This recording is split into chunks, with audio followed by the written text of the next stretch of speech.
Hello student, YouTube के हमारे इस चैनल में आप सभी लोगों का स्वागत है। और आज के इस वीडियो लेक्चर में हम लोग पढ़ने वाले हैं power of accommodation of human आई, जिसको अगर हम हिंदी में बात करें तो आँख की समंजन क्षमता। आँख की समंजन क्षमता या कहते हैं power of accommodation of human आई, मतलब आँख की जो समंजन क्षमता है, ठीक है ना। कब उसे हम लोग एकोमोडेटेड स्टेट में कहते हैं और कब अनएकोमोडेटेड स्टेट में कहते हैं, ठीक है ना। तो हमारा जो आई लेंस होता है उसकी जो फोकस दूरी है उसके बदलने की क्षमता को, मतलब है कि जो हमारे नेत्र लेंस है उसकी फोकस दूरी को आवश्यकता अनुसार बदलने की जो क्षमता होती है उसे ही हम लोग क्या कहते हैं, आँख की समंजन क्षमता या power of accommodation of human eye, ठीक है ना। क्या करना होता है, देखिए नेत्र लेंस को होल्डिंग कौन किए रहता है अपने पोजीशन पे, सिलेरी मसल्स। तो आज हम लोग जो पढ़ रहे हैं वो है power of accommodation of human आई, मतलब हिंदी में बात करें तो इसको कहते हैं आँख की समंजन क्षमता, ठीक है ना। आँख की समंजन क्षमता मतलब क्या होता है कि नेत्र लेंस द्वारा अपनी जो फोकस दूरी होती है, नेत्र लेंस की जो फोकस दूरी है उसको बदलने की, परिवर्तित कर लेने की क्षमता को आँख की समंजन क्षमता कहते हैं, ठीक है ना, या पावर ऑफ एकोमोडेशन कहते हैं। The ability of the eye lens to adjust its focal length is called power of accommodation of human eye, ठीक है ना। तो जो हमारा लेंस होता है, मतलब नेत्र लेंस होता है, जो आई लेंस होता है वो किसके सहारे टिका रहता है, सिलियरी मसल्स, जिसको हिंदी में बोला जाए तो कहते हैं पश्चमाभि पेशियां। किसके द्वारा, पश्चमाभि पेशियां, मतलब सिलियरी मसल्स के द्वारा वो होल्ड रहता है अपने पोजीशन पे। सिलियरी मसल्स का काम होता है कि जो हमारा नेत्र लेंस है इसके आकृति को चेंज करना, मतलब इसके रेडियस ऑफ कर्वेचर को बदल देना। आवश्यकता पड़ने पर नेत्र लेंस को पतला कर देता है और आवश्यकता पड़ने पर नेत्र लेंस को मोटा कर देता है। तो हमारी जो आँख की कंडीशन होती है देखने की, एक तो बहुत दूर जो डिस्टेंट ऑब्जेक्ट होता है जिसको हम लोग इन्फिनिटी कहते हैं वहाँ देखने की, और एक होता है पास देखने, बीच का तो वो देख ही लेता है, ठीक है ना। तो मेन मकसद क्या होता है, बहुत अधिक से अधिक दूर देखने का, जिनको आप इनफाइनाइट कह सकते हैं, और पास की देखने की चीज होती है। जब कोई आँख को कोई ऑब्जेक्ट देखना होता है, डिस्टेंट ऑब्जेक्ट, मतलब हम कह लें इनफाइनाइट पे अगर रखा होता है, तो जब उसको देखना होता है तो उस समय सिलेरी जो मसल होती हैं वो रिलैक्स्ड होती हैं, रिलैक्स्ड पोजीशन स्टेट में होती हैं, जिसको हम लोग श्रांत अवस्था, हिंदी में बोलें तो श्रांत अवस्था कहते हैं, ठीक है ना। तो जब सिलेरी मसल रिलैक्स्ड पोजीशन में होती हैं तो उस वक्त क्या होता है कि जो नेत्र लेंस काफ़ी पतला होता है, यानी कि उस समय उसकी जो रेडियस ऑफ कर्वेचर होती है वो बहुत ज़्यादा होती है, और रेडियस ऑफ कर्वेचर ज़्यादा होती है यानी कि मतलब पतला लेंस होता है तो उसकी फोकल लेंथ भी ज़्यादा होती है, ठीक है ना। फोकल लेंथ क्या होती है, ज़्यादा होती है। तो इसीलिए जो दूर की वस्तुओं का जो इमेज होता है, ऑब्जेक्ट का इमेज होता है, वो स्पष्टतः कहाँ पे बन जाता है, रेटिना पे बन जाता है। कहाँ बन जाता है, रेटिना पे बन जाता है। तो उस समय आँख पे कोई दबाव नहीं होता, कोई टेंशन नहीं होता, कोई तनाव नहीं। आप जैसे सीधे ऐसे देख रहे हैं, आँख पे कोई टेंशन नहीं, कोई दबाव नहीं, तो उस वक्त हम लोग क्या बोलते हैं, उस वक्त हम लोग बोलते हैं कि आँख जो है अनअकोमोडेटेड स्टेट में है, मतलब है समंजन में नहीं है, तब उसको असमंजित आँख कहा जाता है, ठीक है ना। जैसे यहाँ पे लिखा है कि accommodation of eyes due to the action of ciliary muscles, अभी हमने बताया था होल्डिंग द आई लेंस, जो आई लेंस को पकड़ा रहता है, जबकि हमने इसके पहले स्ट्रक्चर में बता दिया था। फॉर ऑब्जर्विंग डिस्टेंट ऑब्जेक्ट मतलब कह लीजिए कहाँ पे, इनफाइनाइट वाली चीज जो बहुत दूर होती है। Eye is in relaxed state, eye हमारी क्या हो, श्रांत अवस्था में, रिलैक्स्ड होती है। It is said to be unaccommodated states, होता क्या है कि जब आई रिलैक्स्ड होती है, सिलेरी मसल रिलैक्स्ड होती है, उस पर कोई दबाव नहीं होता है, तो उस वक्त जो नेत्र लेंस होता है उसकी जो रेडियस ऑफ कर्वेचर ज़्यादा होती है, मतलब नेत्र लेंस पतला होता है और फोकल लेंथ ज़्यादा होती है, और वो आसानी से बिना किसी दबाव के, आँख में बिना किसी टेंशन के, वो दूर की वस्तु का यानी इनफाइनाइट पे रखी हुई ऑब्जेक्ट का हमारी रेटिना पे वो इमेज बना देता है, जिसे हम आसानी से देख लेते हैं। तो उस स्टेट को हम लोग कहते हैं अनएकोमोडेटेड स्टेट, ठीक है ना, यानी कि श्रांत अवस्था में। तो श्रांत अवस्था में कहने का मतलब है कि अगर हम बोल दें कि आँख जो है अनएकोमोडेटेड स्टेट में है, श्रांत अवस्था में है, तो हम बात कर रहे हैं कि ऑब्जेक्ट कहाँ का देख रहा है, इनफाइनाइट का, यानी बहुत दूर का देख रहा है, ठीक है ना। For observing nearby objects the eyes in state of tension, यानी नियर बाई ऑब्जेक्ट्स मतलब नजदीक, जैसे जैसे हम नजदीक आते हैं तो for observing nearby objects the eyes in state of tension it is said to be accommodated. अब एकोमोडेशन की जरूरत होती, अब आँख की समंजन करने की जरूरत होती है। तो जब हम नज़दीक की वस्तु देखते हैं, जैसे जैसे वस्तु हमारे जो ऑब्जेक्ट हमारे नज़दीक आता है तो आँख पे तनाव बढ़ता है। तो जो हमारी सिलरी मसल होती है वो टेंशन के स्टेट में होती है, रिलैक्स नहीं होती, अब वो आँख पे दबाव डालती है। सिलरी मसल क्या होती है, आँख पे दबाव डालती है, क्योंकि अब हमको नज़दीक की बात वस्तु को देखना है। तो कहने का मतलब होता है कि जब फोकल लेंथ यानी अनएकोमोडेटेड स्टेट में क्या होता है कि फोकल लेंथ बड़ी हो जाती है, लेंस पतला हो जाता है, ठीक है ना। तो उस समय जो कन्वर्जिंग पावर होता है, लेंस की क्षमता होती है, डिक्रीज हो जाती है, कम हो जाती है। तो किरण पहले मुड़ने के बजाय वो दूर जाके मुड़ती है, यानी ये रेटिना पे जाके प्रतिबिंब बना देती। अब एक नज़दीक की वस्तु को देखना होता है तो एकोमोडेशन की ज़रूरत होती है। अब क्या करता है, जो हमारी सिलरी मसल होती है वो आँख पे तनाव डालती है, दबाव डालती है। इससे क्या होता है कि लेंस मोटा हो जाता है, नेक लेंस क्या हो जाता है, मोटा, उसकी रेडियस ऑफ कर्वेचर घट जाती है, इससे उसकी फोकल लेंथ घट जाती है। कन्वर्जिंग पावर यानी पावर ऑफ लेंस बढ़ जाता है, यानी कि वो जो रेज होती है जो ऑब्जेक्ट से आती है वो पहले ही कन्वर्ज हो जाती है, ठीक है ना।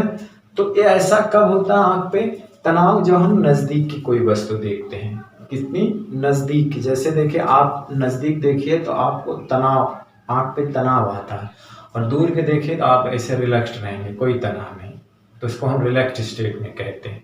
मतलब वो आँख पे कोई दबाव नहीं है, अनएकोमोडेटेड स्टेट में है वो। लेकिन नज़दीक का जब हम देखते हैं तो ये होता है कि आँख पे तनाव होता है, तब आँख के लेंस की जो फोकल दूरी है उसको एडजस्ट करना पड़ता है। एडजस्ट कौन करता है, सिलरी मसल्स, आपकी जो सिलरी मसल है जो उसको घटाती बढ़ाती है, ठीक है ना। तो अब ऐसे एडजस्ट करती हैं कि जो हमारा नियर बाय ऑब्जेक्ट होता है उसकी इमेज रेटिना पे बन जाए। तो उस वक्त नेत्र लेंस दबाव महसूस करता है, टेंशन महसूस करता है, इसीलिए उसको हम लोग एकोमोडेटेड स्टेट में कहा जाता है। किस स्टेट में, एकोमोडेटेड स्टेट में कहा जाता है, ठीक है ना। किस स्टेट में कहा जाता है, एकोमोडेटेड स्टेट में। तो for observing nearby objects the eyes in state of tension, अब टेंशन के स्टेट में होता है, it is said to be accommodated. तो जब आप कहेंगे कि आंख जो है एकोमोडेशन पोजीशन में है, तो आप क्या कह रहे हैं कि आप नज़दीक की चीज़ को पढ़ रहे हैं। और जब ये कहा जाए कि नहीं वो अनएकोमोडेशन की स्टेट में है, तो आपको कहा जाए कि वो दूर की चीज़ देख रहा है, यानी एकदम रिलैक्स्ड, आँख पे कोई दबाव नहीं होता है, ठीक है ना।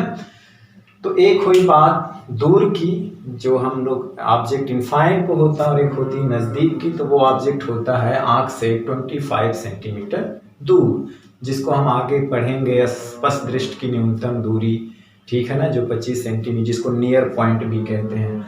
और जो दूर का पॉइंट होता है उसको फार पॉइंट कहते हैं, जो इनफाइनाइट होता है। तो यहाँ पे हम बात कर रहे हैं फार पॉइंट की, ठीक है ना, किसकी बात कर रहे हैं, फार पॉइंट की, ठीक। तो फार पॉइंट जिसको हम लोग एफ से इंडिकेट करेंगे, रिप्रेजेंट करेंगे, तो फार पॉइंट क्या होता है, the most distant point. Distant point का मतलब कह लीजिए वो क्या होता है, इनफाइनाइट होता है। Eight which an object can be seen clearly, मतलब वो अधिक से अधिक दूरी जहां पे रखा हुआ ऑब्जेक्ट का इमेज, मतलब ऑब्जेक्ट क्लियरली सीन मतलब दिखाई दे जाता है, clearly seen, seen clearly is called far point of the eye. For a normal eye far point lies at infinity. एक सामान्य आंख के लिए जो फार पॉइंट होता है वो कहाँ रहता है, इनफाइनाइट पे रहता है। एक नॉर्मल आंख के लिए फार पॉइंट कहाँ होता है, इनफाइनाइट पर होता है, ठीक है ना। तो मोस्ट डिस्टेंट माने अधिक दूर पर, more distant point at which an object, जिसपे कोई ऑब्जेक्ट है, कैन बी सीन क्लियरली, मतलब आंख द्वारा आसानी से देखा जा सकते, without tension, is called far point of the eye. For a normal eye far point lies at infinity, क्या होता है, इंफिनिटी। अगर पूछा जाए कि आई का फार पॉइंट कहाँ होता है तो इनफाइनाइट पे होता है। अब चलिए हम बात करते हैं आई लेंस का नियर पॉइंट क्या होता है, ठीक है ना, नियर पॉइंट, या इसके बाद बात करेंगे रेंज ऑफ विजन। हम लोग बात करते हैं नियर पॉइंट, जिसको हम लोग रिप्रेजेंट करेंगे कैपिटल एन से। अभी हमने फार पॉइंट देखा था जो हमारे आंख के लिए कहाँ होता है, इनफाइनाइट, जिसको हम लोग कैपिटल एन से रिप्रेजेंट करते हैं। और एक है नियर पॉइंट, जिसको हम लोग हिंदी में बोले तो निकट पॉइंट, जिसको हम एन से प्रदर्शित करेंगे। जैसे देखिए क्या होता है कि जब भी हम आंख के करीब कोई चीज लेके आते हैं तो एक ऐसी डिस्टेंस आती है आंख से जहाँ पे अगर कोई ऑब्जेक्ट रख दें तो उसका जो इमेज होता है हमारे रेटिना पे बहुत ही क्लियर बनता है। कैसा बनता है, बहुत ही क्लियर बनता है। जैसे ही वो डिस्टेंस हम कम करते हैं ब्लर्ड हो जाता है, इमेज हमारी धुंधली दिखाई देती है, ठीक है ना। यानी हमारी जो आंख होती है वो अपने आप को समंजित नहीं कर पाती, ठीक है ना, एकोमोडेट नहीं कर पाती, ठीक है। तो इसीलिए जो है हमारी एक फिक्स डिस्टेंस हो गई, वो हो गई 25 सेंटीमीटर, जिसको हम लोग नियर पॉइंट बोलेंगे। क्या बोलेंगे, जिसको हम लोग नियर पॉइंट बोलेंगे, ठीक है ना। तो एक 25 हो गई नियर पॉइंट, एक फार पॉइंट हो गया जिसको इनफाइनाइट बोलते हैं, ठीक है ना। ये दो पोजीशन होती है, एक तरह से बाउंड्री हमारे आँख की है, ठीक है ना। तो जो इनफाइनाइट वाली डिस्टेंस है उसमें आँख रिलैक्स्ड होती है, और जो ये नियर पॉइंट वाली डिस्टेंस पे जो ऑब्जेक्ट रहती है जिसको हम 25 सेंटीमीटर कहते हैं, उसमें आँख टेंशन में होती है, थोड़ा दबाव में होती है, तो हम कहते हैं कि एक एकोमोडेशन पोजीशन में होती है, ठीक है ना। तो नियर पॉइंट को कैसे डिफाइन करेंगे, the point at closest distance, the point at closest distance at which an object, उस पे ऑब्जेक्ट है, can be seen clearly by the eye, आंख द्वारा उसको आसानी से देखा जा सकता है, मतलब उसकी इमेज जो है रेटिना पे स्पष्ट बन जाती है। Is called near point of the eye, represented by capital N. और इसको एक नाम से और जानते हैं, the distance of the near point of a normal eye, the distance of the near point of a normal eye is called the least distance of distinct vision, least distance of distinct vision, जिसको हम लोग हिंदी में बोले तो अस्पष्ट दृष्टि की न्यूनतम दूरी, अस्पष्ट दृष्टि की न्यूनतम दूरी, जिसको हम लोग स्मॉल डी से रिप्रेजेंट करेंगे। क्या कहेंगे इसको, least distance of distinct vision, जिसको स्मॉल डी से रिप्रेजेंट करेंगे, और इसको हम कहते हैं ये 25 सेंटीमीटर होती है। तो for a normal I value of least distance of distinct vision is 25 centimetre. कितनी होती है, 25 सेंटीमीटर। और यही हमारा जो है क्या होता है, नियर पॉइंट हो। लेते हैं range of vision, range of vision जिसको हिंदी में बोले तो दृष्टि विस्तार। दृष्टि विस्तार मतलब हम कहाँ से कहाँ तक देख सकते हैं, तो ये मैक्सिमम कहाँ तक देख सकते हैं, इनफाइनाइट तक रिलैक्स्ड होती है उसमें आँख। और मिनिमम डिस्टेंस कौन सी होती है, 25 सेंटीमीटर। तो एक फार पॉइंट और नियर पॉइंट, फार पॉइंट और नियर पॉइंट के बीच का जो डिस्टेंस होता है उसी को रेंज ऑफ विजन कहा जाता है, दृष्टि विस्तार। The distance between the near point N and the far point F of the eye is called range of vision, range of vision. क्या कहा जाता है, रेंज ऑफ विजन। हमारे आंख की जो मैक्सिमम एकोमोडेशन पावर होती है वो 4D होती है, मतलब 4 डायोप्टर होती है। कितनी होती है, 4 डायोप्टर। हमारे आंख की जो मैक्सिमम पावर होती है एकोमोडेशन करने की वो 4 डायोप्टर होती है। 4 डायोप्टर का मतलब ये होता है कि हमारी जो आई लेंस होता है हमारे आँख की, उसकी जो मिनिमम फोकल लेंथ हो सकती है वो कितनी हो सकती है, मिनिमम डिस्टेंस पे ऑब्जेक्ट रखा उसको देखने के लिए वो हो सकती है 25 सेंटीमीटर। उसकी जो फोकस दूरी कितनी हो सकती है, 25 सेंटीमीटर, यानी इससे कम फोकस दूरी नहीं हो सकती, ठीक है ना।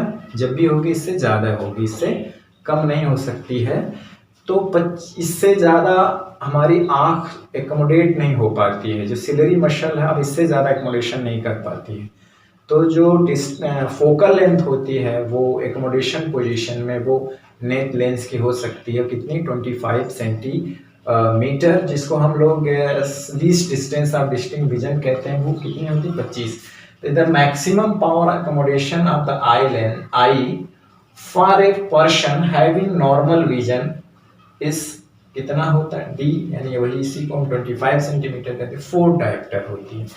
तो मैक्सिमम पावर जो हमारे एकोमोडेशन की होती है वो अधिक से अधिक कितनी होती है 4D होती है, ठीक है ना। और कम से कम फोकल लेंथ कितनी होती है तो वो 25 सेंटीमीटर होती है। मैक्सिमम पावर हमारी होगी तो वो 4D होगी, ठीक है ना। और मिनिमम जो फोकल लेंथ होगी वो 25 सेंटीमीटर होगी। तो आज के वीडियो लेक्चर में हमने क्या पढ़ा, power of accommodation of human आई, है ना। हमारे आंख का जो समंजन की क्षमता का कमाल यही होता है जो सिलरी मसल के द्वारा होता है कि हम फार ऑब्जेक्ट को और नियर ऑब्जेक्ट को भी हम आराम से देख सकते हैं, ठीक है ना। और 25 सेंटीमीटर एक बाउंड्री है, उससे कम अगर डिस्टेंस होती है ऑब्जेक्ट की तो हम देख ही नहीं पाएंगे, वो ब्लड दिखाई देगा, धुंधला, ठीक है ना। जब 25 सेंटीमीटर और इनफाइनाइट जो फार पॉइंट नियर पॉइंट पर रखी हुई ऑब्जेक्ट अगर नॉर्मल आई से नहीं दिखाई देती है तब हम कहते हैं आँख में कुछ डिफेक्ट आ गया। और इस डिफेक्शन को हम जो है आगे पढ़ेंगे कि कौन कौन से रोग हमारे आँख में होते हैं, किस कारण से होते हैं, उसको निवारण कैसे किया जा सकता है। तो अगले वीडियो लेक्चर में हम यही चीज़ पढ़ेंगे, ठीक है। तो आज का वीडियो लेक्चर हम समाप्त करते हैं और नेक्स्ट वीडियो लेक्चर में आपसे फिर मिलते हैं। तब तक पढ़ाई करते रहिए, पढ़ते रहिए। All the very best, thank you very much.